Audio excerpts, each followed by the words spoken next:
Olá, pessoal da FGF, é um prazer estar conversando com vocês.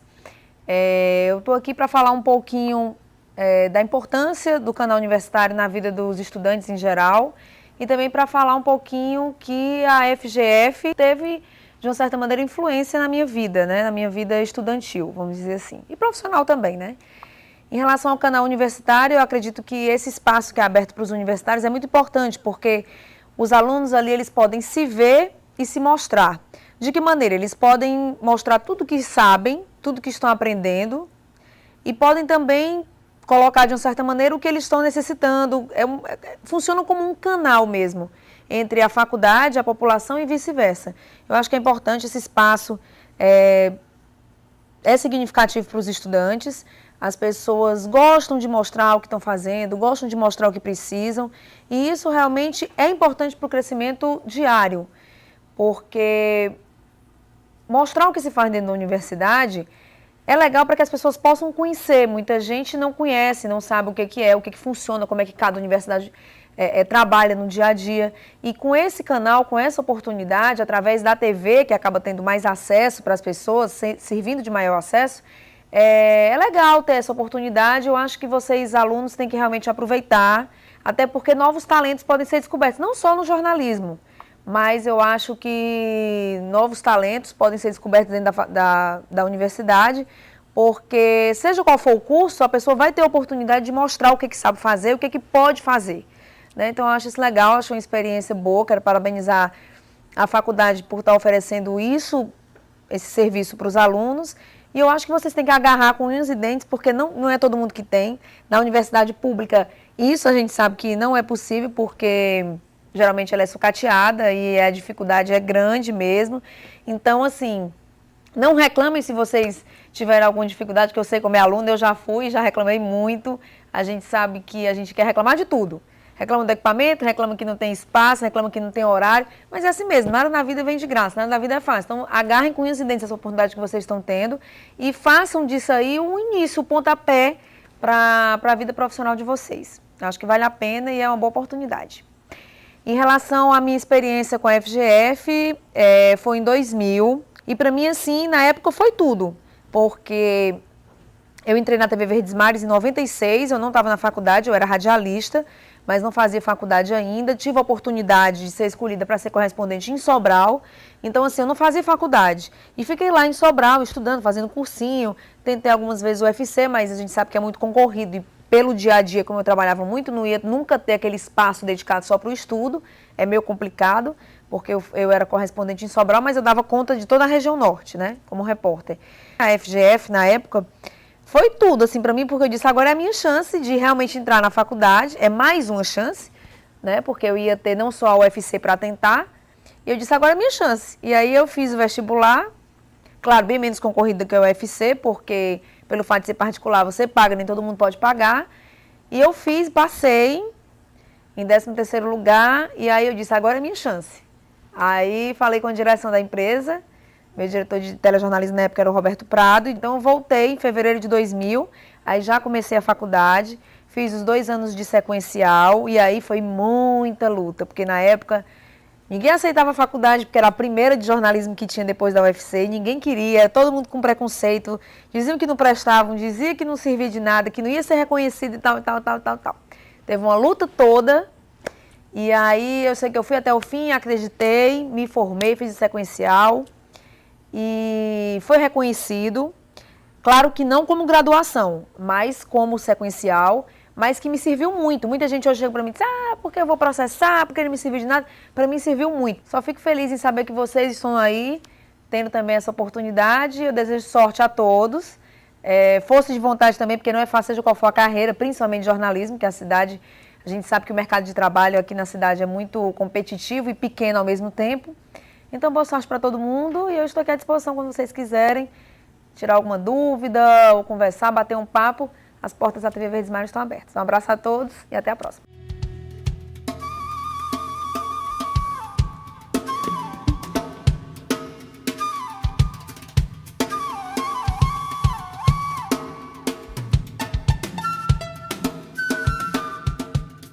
Olá! O destaque dessa semana comemora 5 anos de FGF-TV, canal universitário de Fortaleza.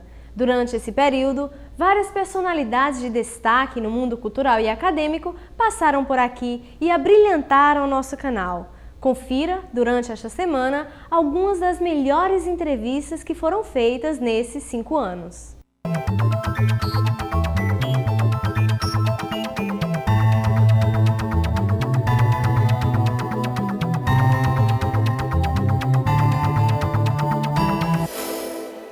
Olá, está começando agora mais um programa Destaque pela sua FGF-TV, canal universitário de Fortaleza 14 da NET. O nosso convidado desta semana é o Dr. Ednilton Soares. Ele é o diretor-geral da organização 7 de Setembro e vai nos falar um pouco sobre a trajetória dos 70 anos da organização. Bem-vindo aos nossos estúdios. Muito obrigado. Contando um pouco da história do colégio, em setembro de 1935, um jovem professor com apenas 21 anos e acadêmico de Direito começou a viver um sonho, mais precisamente um sonho de educação. Como é começar com 2 alunos na sala de aula e chegar a uma das organizações mais respeitadas que é o 7 de Setembro hoje? Foi uma longa caminhada. O Dr. Edilson, o professor Edilson, meu pai, começou com esse sonho de ensinar, preparar os alunos para fazer exame para o então Liceu do Ceará. E daí a coisa foi crescendo, ele tendo sucesso, e ele era multidisciplinar, como diria hoje. Além de dar a aula, além de acompanhar a parte financeira do colégio, ele também fazia a parte marketing. E nós recebemos agora recentemente, por ocasião da comemoração de 70 anos, o primeiro anúncio que foi feito do Colégio 7 de Setembro, em 1936. Em março, ele estava anunciando que iria abrir novas turmas, e ele dizia no anúncio: todas as turmas serão ensinadas pelo professor Edilson Brasil Soares. Todas as outras pessoas, todos os outros colaboradores serão apenas auxiliares do professor Edilson Brasil Soares. E ele fez essa propaganda em 36, e quando foi no comecinho de 37, ele prestou contas à sociedade quais os alunos que haviam se matriculado em cada uma das séries e mais, quem eram os pais que estavam confiando no então ginásio 7 de Setembro. Existe um segredo para tanto sucesso? Muito trabalho, muita dedicação, muito amor. O papai faleceu em 1971, a minha mãe, Nila Gomes de Soares, continuou o trabalho dele, a minha irmã Ednilze já trabalhava no colégio, eu não trabalhava no colégio ainda, mas já morava aqui em Fortaleza, fui ajudá-las na parte administrativa financeira. Depois agregou-se o meu irmão Ednilo e nós estamos na 3ª geração. Nós temos 2 sobrinhos, o Edilson e a Alessandra, e um filho meu, o Henrique, que já estão dando continuidade. Agora, exige muito cuidado, muito atenção ao que se faz. E nessa época, nesse tempo todo, nós vemos, por exemplo, hoje, no 7 de Setembro, os nossos supervisores, coordenadores, orientadores e muitos dos professores, talvez 80%, sejam ex-alunos do colégio. Isso daí nos dá uma tranquilidade de saber que a filosofia está sendo mantida da mesma maneira, a disciplina continua da mesma maneira, o ensino, então, é uma continuidade com um acompanhamento diuturno. Quando seu pai, o professor Edilson Brasil Soares, começou em 1935, até hoje muita coisa mudou, muitas transformações tecnológicas. Como é que o 7 de Setembro vem se adequando a todas essas mudanças? Algumas coisas nós temos como princípios básicos que não se pode abrir mão deles. Por exemplo, disciplina, ensino, exigir que o aluno faça o dever de casa, acompanhar a vida do aluno, esses são básicos. Agora, os métodos vão sendo modernizados. Então, os métodos que existem mais modernos, nós estamos sempre à frente, estamos implantando. Na área tecnológica, nós temos hoje mais de 600 computadores, todas as turmas têm aula de informática. Então, nós temos que estar sempre antenados e sempre ligados no que existe mais moderno, sem abrir mão dos princípios básicos. Como o senhor vê toda essa mudança na na educação que está acontecendo, com o ensino à distância, que nós da FGF somos pioneiros. Como o senhor vê isso? É uma caminhada que está começando agora. É um novo campo que está se abrindo. E nós vemos, não só aqui no Brasil, mas principalmente nos Estados Unidos e na Europa, verdadeiras redes de formação e de formação, inclusive, na área de ensino à distância. Algumas linhas podem ser trilhadas por aí. Agora, na educação básica, essa ainda não funciona à distância. Essa aí tem que ter o contato. Por quê? O aluno, o jovem, a criança, o adolescente, precisa do emocional. Não é através de um computador, através de uma câmera que você pode transmitir para ele a parte emocional e a parte de formação de valores. Educação à distância, no terceiro grau, é um caminho que está começando e eu acho que vai ser sem fim, porque cada vez mais a tecnologia vai se caminhar por aí. Algumas faculdades já estão com parte presencial e parte à distância, já que é permitido pelo MEC, então é um caminho que a gente vai ter que trilhar. O senhor falou que trabalham muito com os valores das crianças. Dentre todas as instituições que aqui existem em Fortaleza, qual o diferencial do 7 de setembro? Primeiro, a formação moral, formação ética. Nós somos uma família cristã, os diretores do colégio, e a gente imprime valores éticos, valores que são importantes para a sociedade, desde o primórdio, desde as primeiras letras da criança. Respeito ao próximo, respeito a Deus, respeito à família e respeito aos princípios que Jesus ensinou para nós.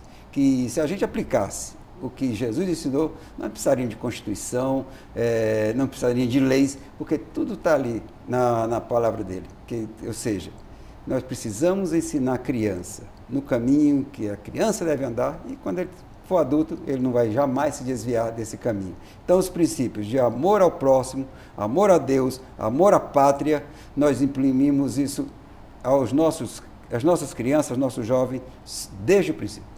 Doutor Ednilton, logo após a morte do seu pai, pairou um pouco aquela dúvida, e agora? O que a gente vai fazer? Então...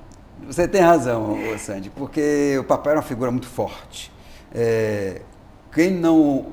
Nas gerações atuais, quem não ouviu falar em professor Edilson Brasil Soares, aqui no Ceará? Todos, imagina naquela época, quando ele faleceu. A dúvida realmente diz, e agora? O que vai acontecer com o 7 de setembro?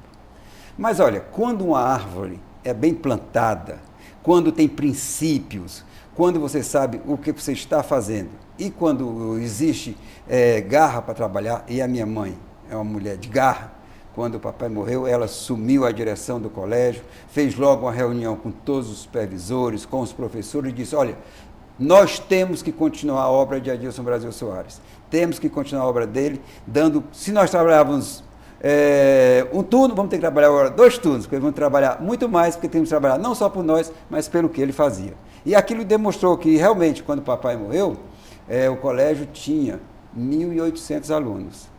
E durante essas décadas que se passaram, hoje nós estamos próximos de 10.000 alunos, com esse crescimento e com esse trabalho que é feito com muito carinho e com muita amor. Olá, Lúcio. Bem-vindo aos nossos estúdios. Olá. Para começar, vamos fazer uma retrospectiva no tempo e falar como é que foi o início da tua carreira.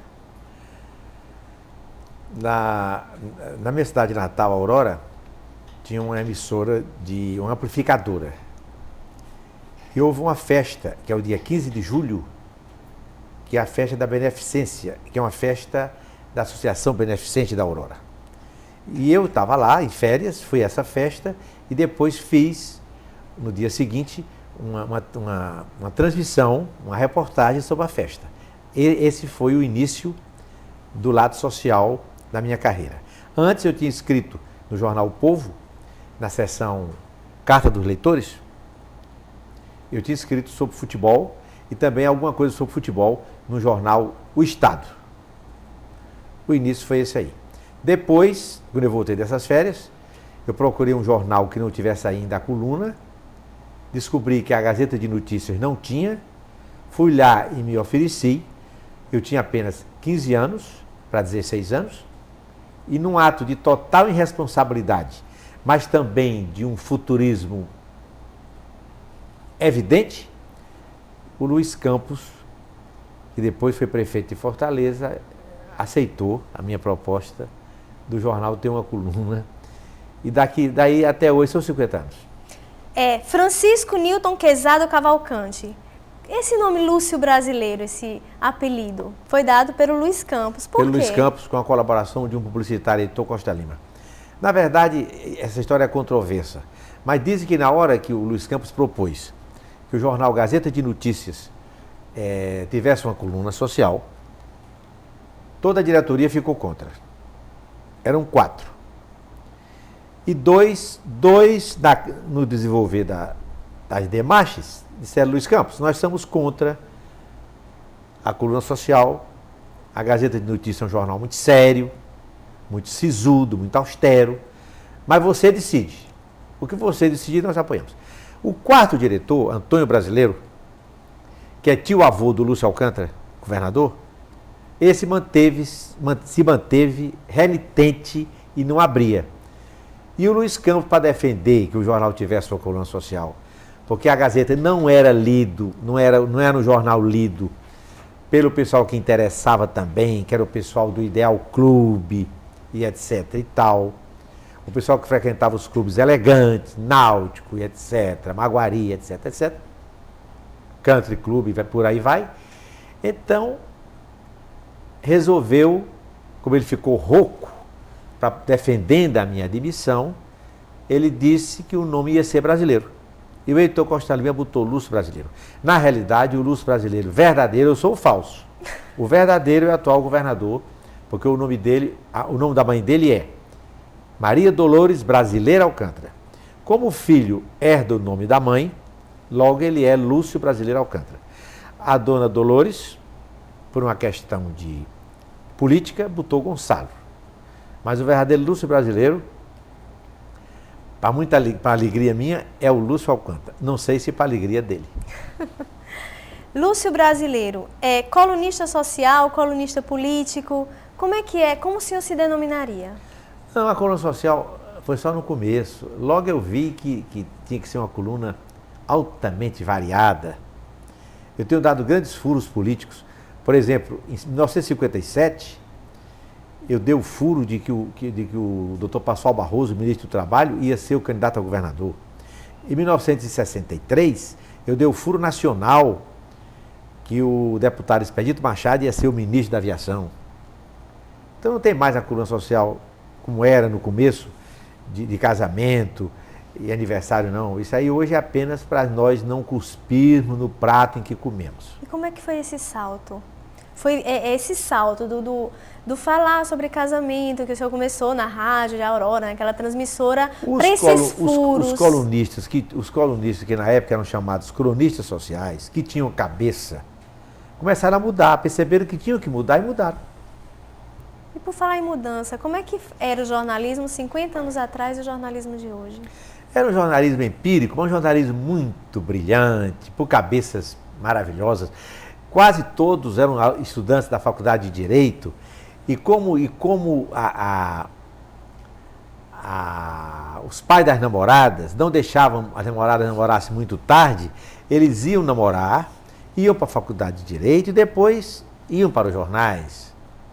E não ganhavam nada, faziam negócio, era um Dória Sampaio, era um Lúcio Lima, um Blanchard Geirão, era uma coisa assim muito brilhante, muito também, para você ter uma ideia, durante um certo período,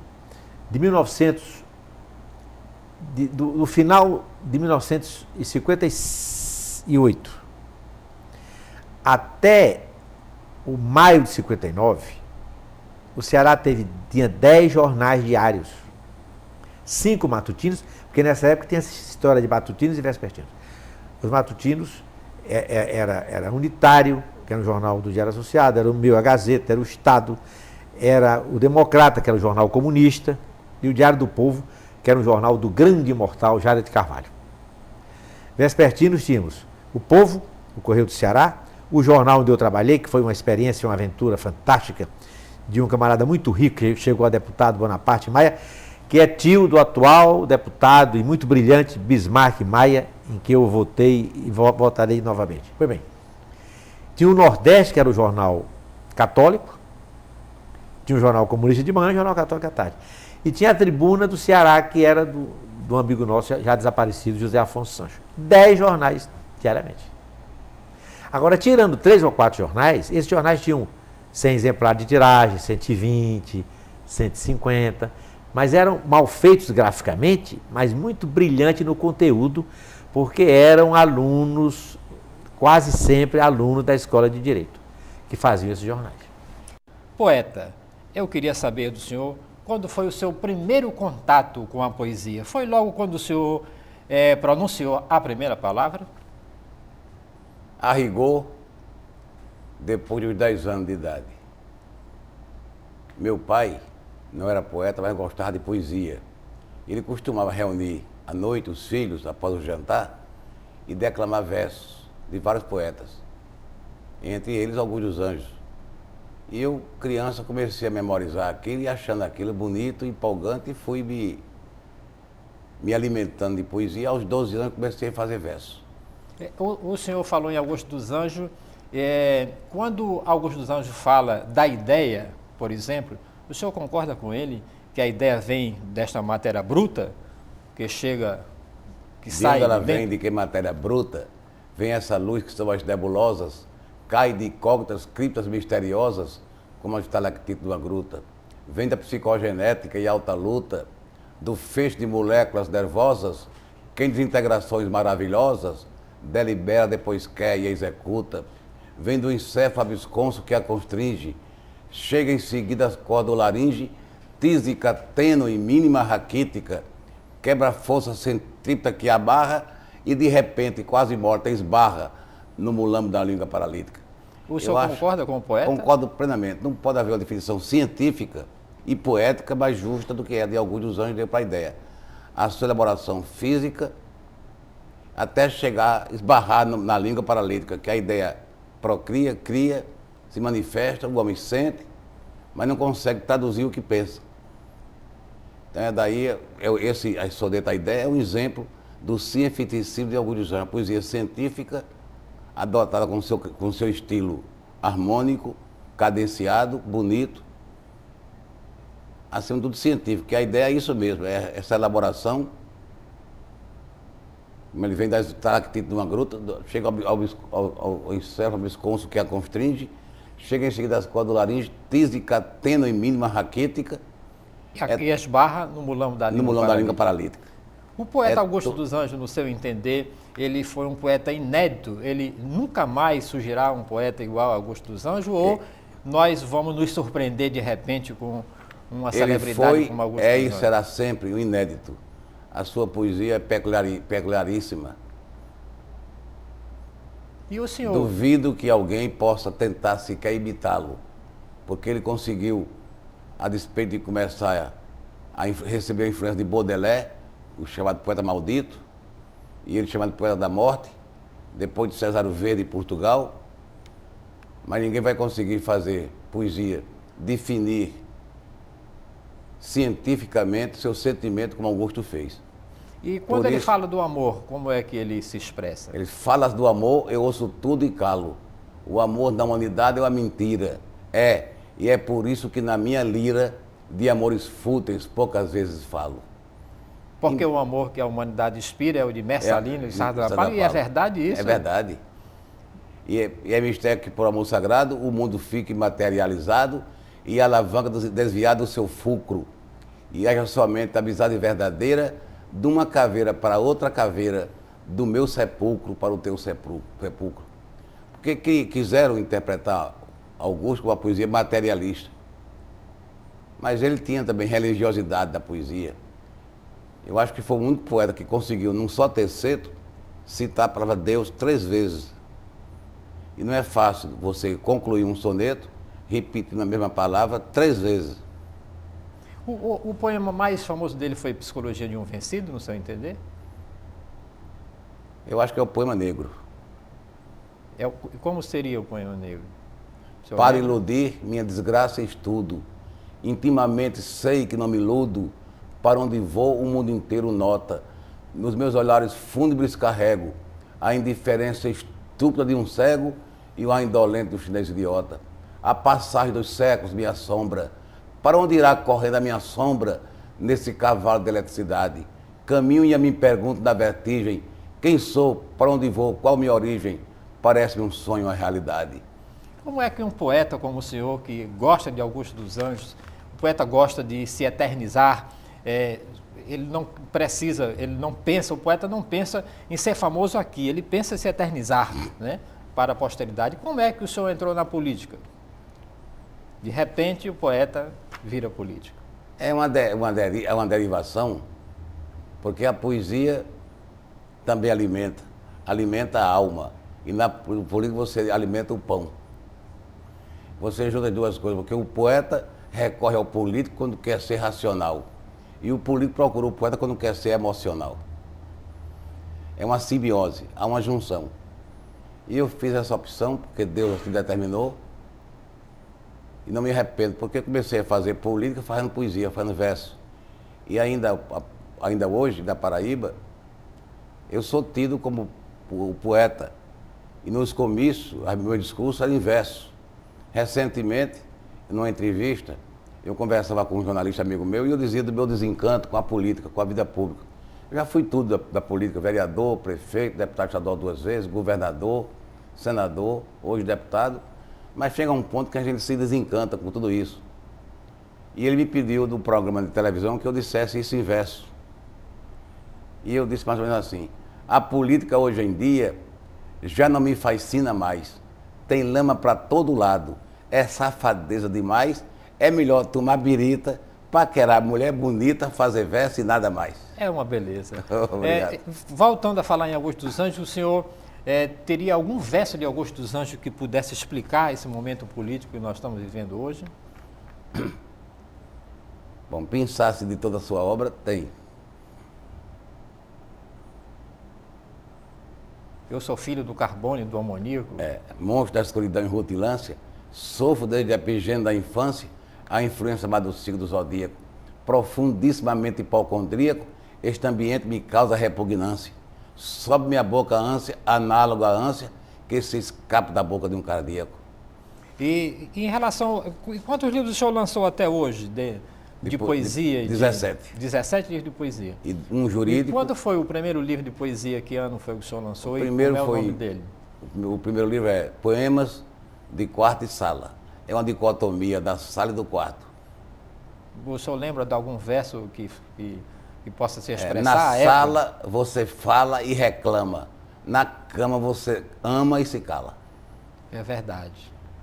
Na sala eu sou um quarto. No quarto eu sou inteiro.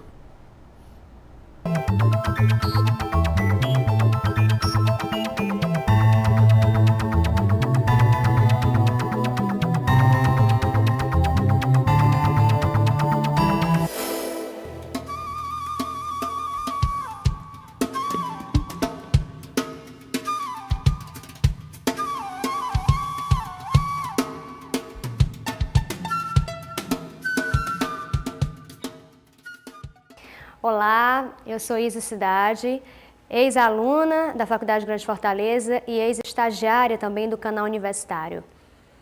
Primeiro eu gostaria de parabenizar a toda a equipe, não só os repórteres que estão na rua, mas também aqueles que são anônimos, produtores, editores, cinegrafistas, que direto ou indiretamente contribuem para que esse belíssimo trabalho que é realizado aqui no canal universitário seja veiculado, chegue até você. Bom, são 5 anos de canal universitário e com muito orgulho eu posso dizer que eu participei desses 5 anos 3. Aqui trabalhei com produção, com reportagem e já no finalzinho da minha temporada, aqui, da minha estadia aqui, com a apresentação. E foi um momento ímpar na minha vida, porque eu estava ainda engateando no 5º semestre do curso de jornalismo, cheia de expectativas, cheia de medos, de curiosidades também. Foi quando eu recebi o convite para vir para a TV Universitária, a FGF TV, né? e comecei a exercer um trabalho difícil de produção que até então para mim era uma novidade.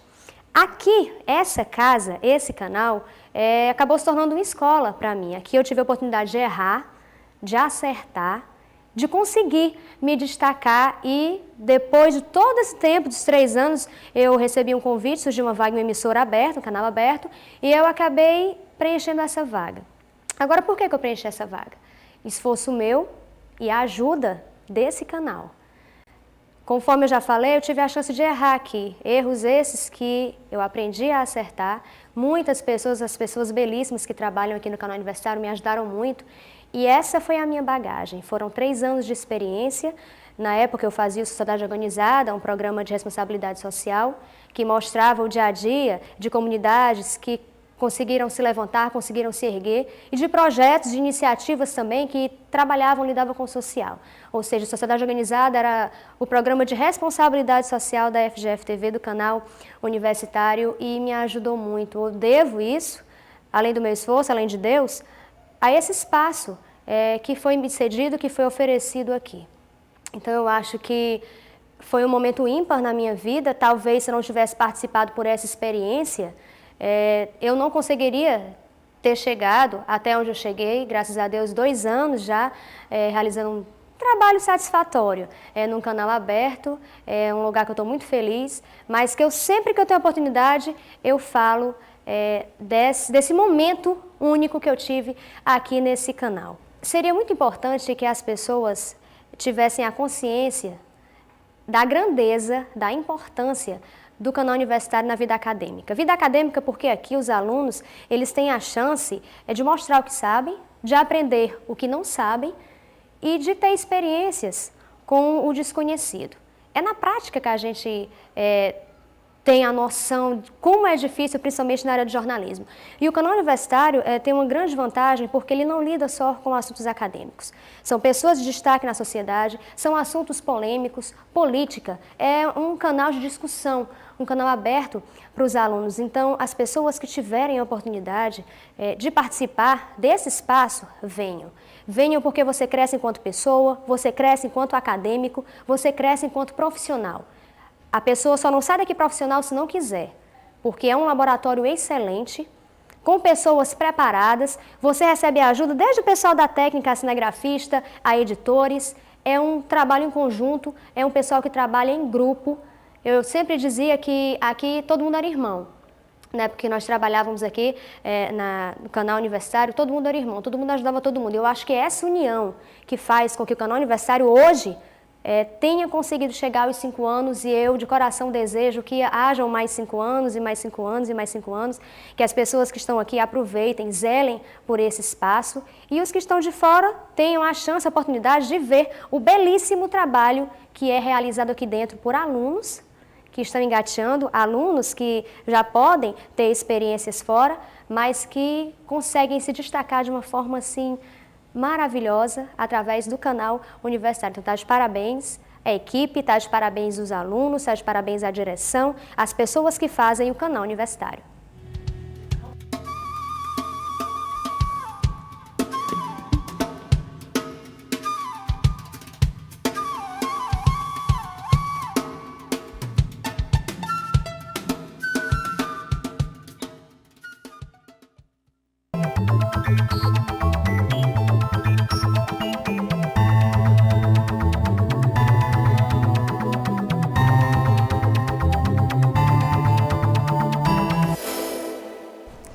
Olá, bem-vindo aos nossos estúdios. É um prazer atender ao convite de vocês, de um modo especial do meu amigo José Liberato, e eu estou à disposição para responder qualquer pergunta que vocês julguem adequada.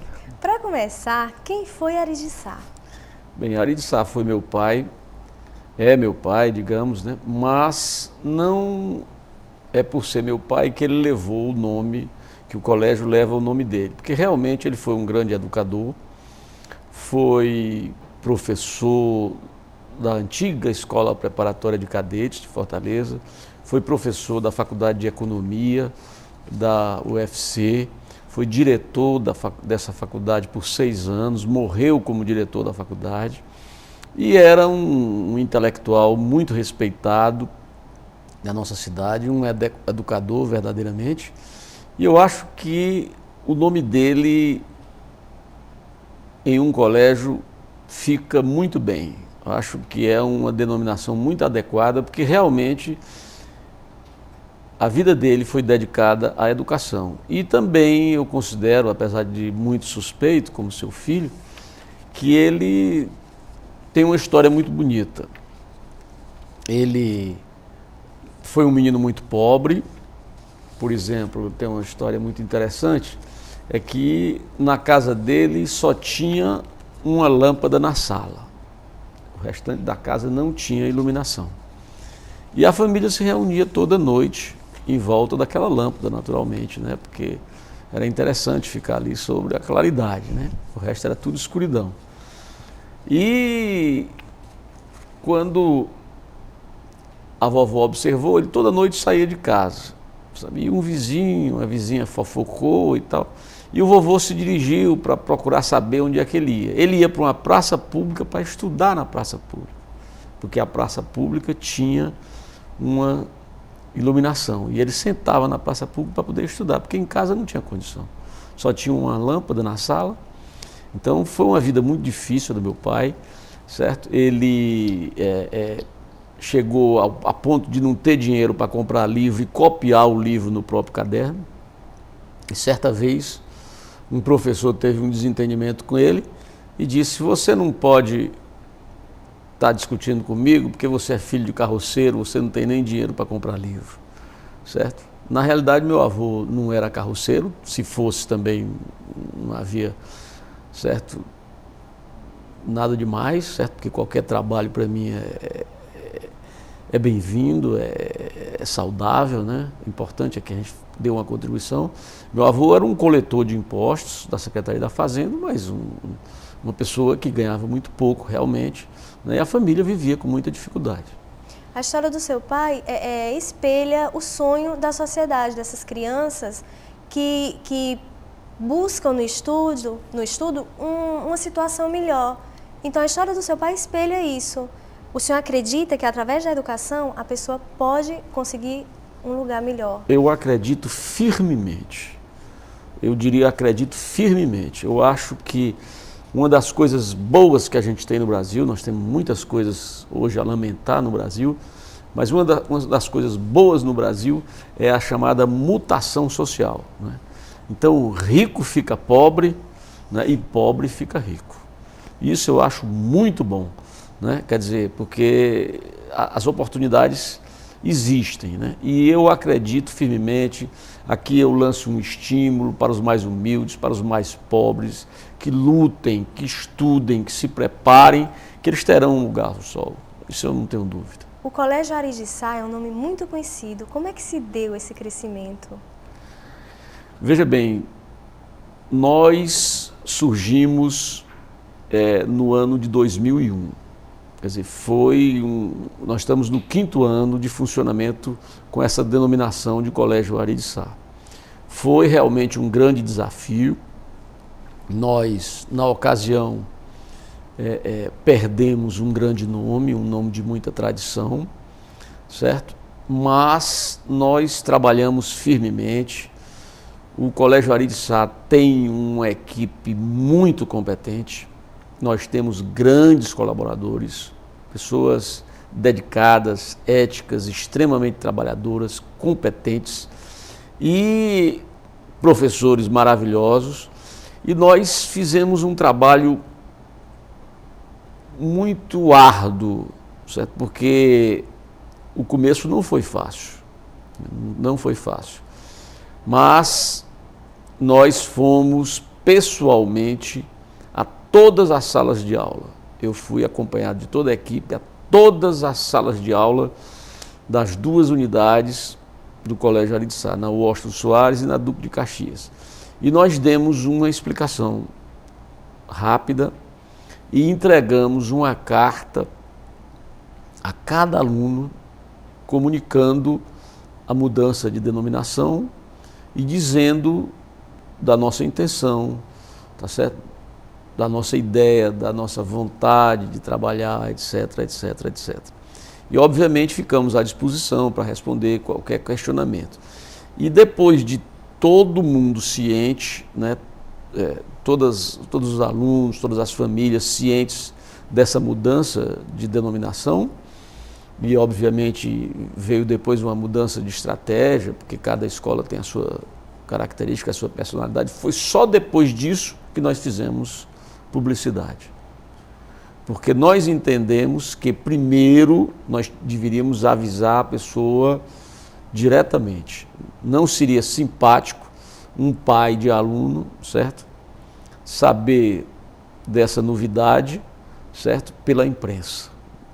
Nós entendemos que seria até desatencioso, grosseiro. Então nós fizemos primeiro a comunicação direta em sala de aula, certo? Sala por sala, entregando uma carta, um documento esclarecedor, e aí depois nós então fizemos uma campanha pela imprensa, procuramos naturalmente fazer uma boa campanha, aí o papel da agência de publicidade foi muito importante, né? E graças a Deus a população, a nossa clientela entendeu muito bem a nossa proposta, certo? E eu diria até que se sensibilizou, certo? A nossa clientela, ao contrário do que a gente temia, né? A nossa clientela quase que nos colocou no colo, sabe? Ela entendeu a nossa dificuldade, aquele nosso momento, e nós trabalhamos de mãos dadas, sabe? Foi um trabalho, obviamente, difícil. Nós tivemos ansiedades, né? Tivemos noites mal dormidas, por que não dizer, né? Mas nós esperávamos perder alguns alunos. Isso estava nas nossas conjecturas. A gente estava, né, deixando de utilizar um grande nome e isso poderia deixar a clientela um pouco insegura. Mas como nós fizemos, né, esse esclarecimento muito cuidadoso, enfim, a clientela nos surpreendeu positivamente. Agora, nós também fizemos muitos investimentos, né, na escola. Nós melhoramos a escola tanto no processo pedagógico propriamente dito, nós fizemos grandes modificações para melhor e também no aspecto físico, né? Certo? Então havia necessidade de fazer uma demonstração muito forte para a nossa clientela de que nós iríamos melhorar a escola, né? Que a mudança de nome era uma questão de detalhe, digamos assim, e que nós iríamos era melhorar a escola. E eu acredito que a população entendeu isso. Certo? E graças a Deus, eu considero que hoje, no 5º ano, já para entrar no 6º ano, com essa denominação de Colégio Ari de Sá, essa questão do nome, eu considero uma questão, graças a Deus, superada. Obviamente, nós temos desafios pela frente, sobretudo quem trabalha com educação. Nós sabemos que a estrada é sempre longa, é sempre perigosa, tem muitas curvas, né?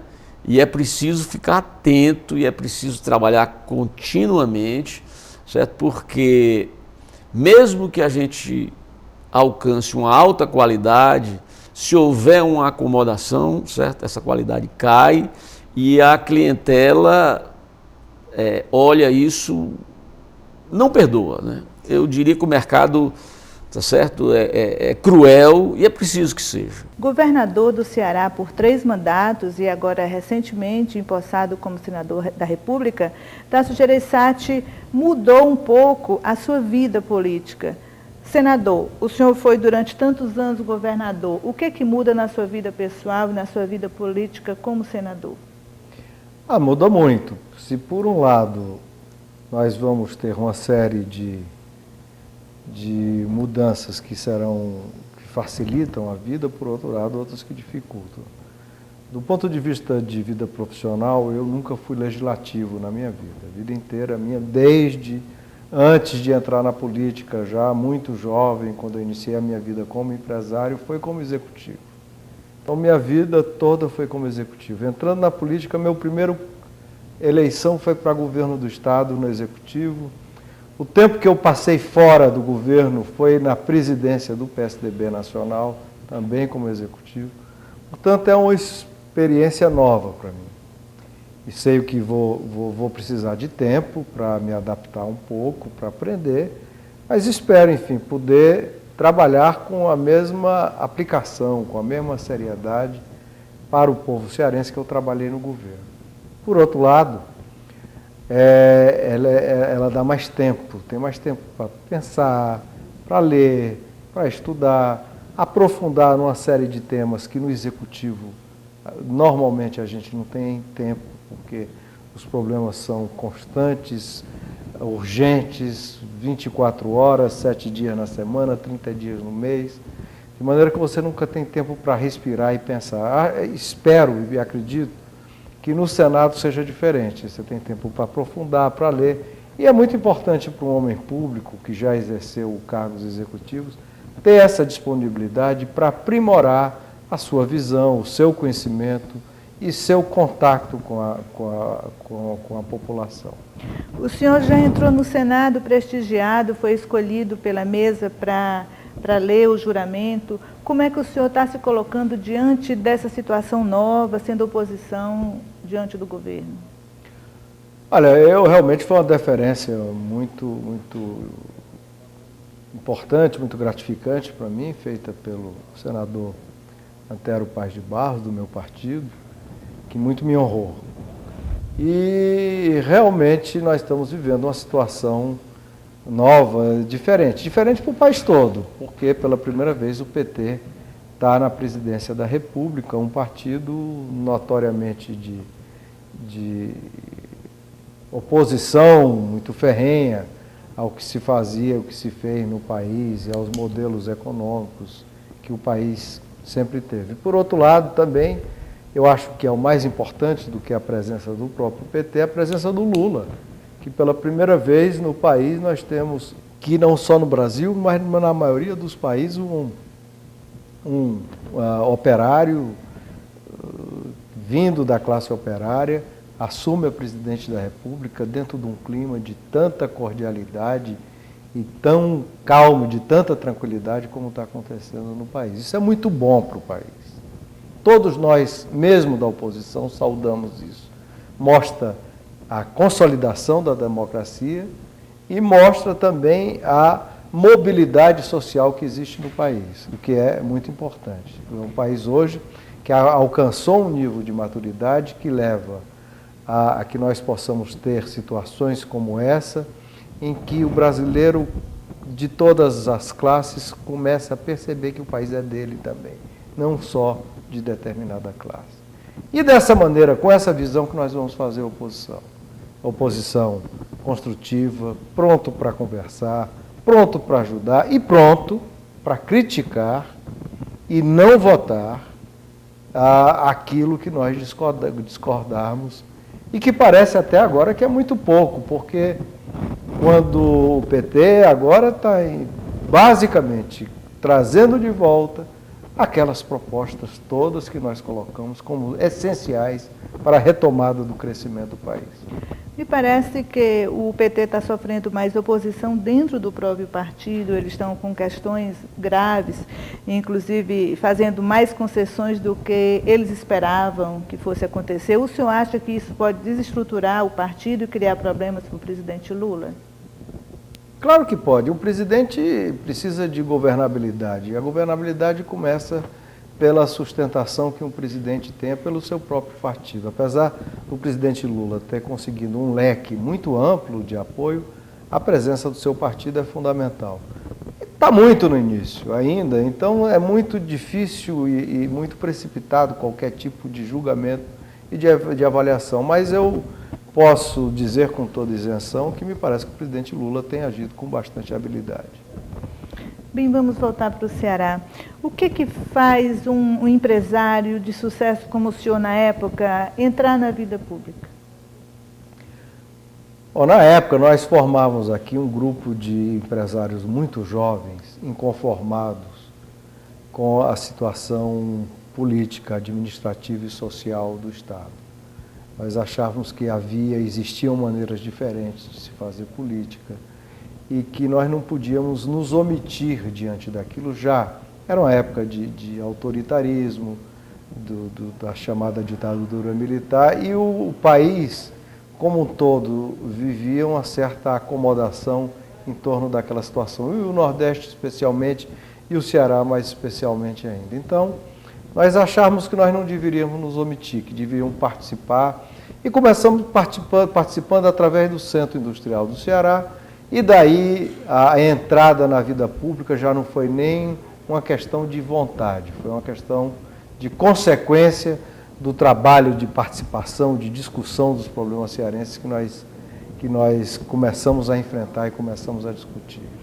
Aí o senhor foi para o governo, se elegeu governador, depois elegeu Ciro, depois voltou a ser governador, e um setor da mídia chegou a acusar esse movimento de ser um novo coronelismo. Como é que o senhor avalia isso? Bom, isso faz parte, a imprensa tem que fazer a sua parte, a oposição tem que fazer a sua parte, critica, faz restrições aqui e ali, mas se uma coisa que eu não tenho nenhuma vocação é para coronel. Os meus governos sempre foram governos muito baseados em equipes técnicas, da melhor qualidade. Na maioria, pessoas que eu acabava de conhecia no próprio governo. Nunca participei, ou no governo Ciro, ou agora no governo Lúcio, com qualquer interferência. O próprio Ciro eu conheci no governo. Eu conheci o Ciro na política, não fazia parte do meu grupo. Simplesmente ele apareceu e despontou como uma liderança. Naturalmente, e esta liderança o levou para o governo do Estado. Enfim, eu acho que a minha biografia desmente essa acusação melhor do que qualquer resposta. E o que o senhor gostaria de ter feito no governo do Ceará que não fez, que não deu tempo, que não pôde fazer? Muita coisa. Eu acho que nós demos um salto enorme na educação, enorme. Hoje, todas as crianças cearenses, 98% das crianças estão dentro da sala de aula, isso é gratificante. Na saúde também, mas a mortalidade infantil caiu drasticamente. Mas a saúde, a educação poderia ter um nível de qualidade muito melhor, sem dúvida nenhuma. E isso eu acho que é o próximo grande desafio. Nós conseguimos universalizar, colocar a criança dentro da escola, mas não com o nível de qualidade que nós desejamos e que é desejável para o Estado do Ceará. Enfim, tem muita coisa, evidente, o Ceará, eu acho que nós fizemos muito, tenho certeza que nós fizemos muito. Quem lembra, você é muito nova, não lembra, mas quem lembra do Ceará, ela também não lembra, mas quem lembra do Ceará de 20 anos atrás, com certeza vê a enorme diferença que existe nesse Estado hoje. Mas também tenha consciência que falta muito a fazer. Senador, obrigada pela entrevista e obrigado a você pela sua audiência em mais um Destaque, canal Universitário 14 da NET.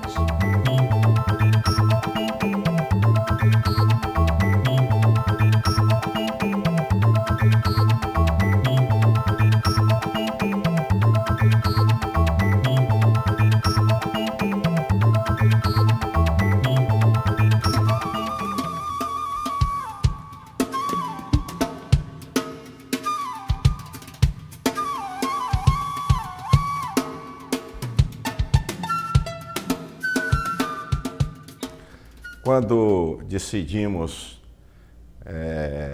trilhar caminhos nessa nova atividade de ensino superior, evidentemente que nós fomos nas buscas de novos caminhos, porque os caminhos conhecidos nós já sabíamos a que lugares nós iríamos chegar. Então, caminhos novos sempre levam a novos lugares, a novas conquistas, às novas descobertas. E um desses caminhos foi a TV Universitária de Fortaleza. Essa TV, ela daria ou tiraria a mordaça de todo esse conteúdo científico, cultural, que era produzido nas instituições de ensino superior, nas universidades, e que nós não tínhamos a oportunidade de ofertar isto para a sociedade. Então nós tínhamos uma parte da sociedade produzindo trabalho científico, produzindo cultura, produzindo, enfim, todo um acervo tecnológico, e a sociedade não tinha conhecimento disso. O restante da sociedade não compartilhava desses trabalhos escondidos dentro das instituições de ensino superior, dentro das universidades. O canal universitário veio, então, preencher essa lacuna, veio dar voz aos pesquisadores, aos produtores de conhecimento e levar à sociedade tudo o que se produz dentro das instituições de ensino superior. Não só dar conhecimento, mas também discutir com essa sociedade que caminhos, que rumos essa sociedade apontaria para as questões aqui colocadas na TV universitária. Então, a nossa opinião é que a TV universitária ocupa um espaço importante de conteúdo na televisão, no sistema de televisão e de mídia teleinformativa da capital do Ceará.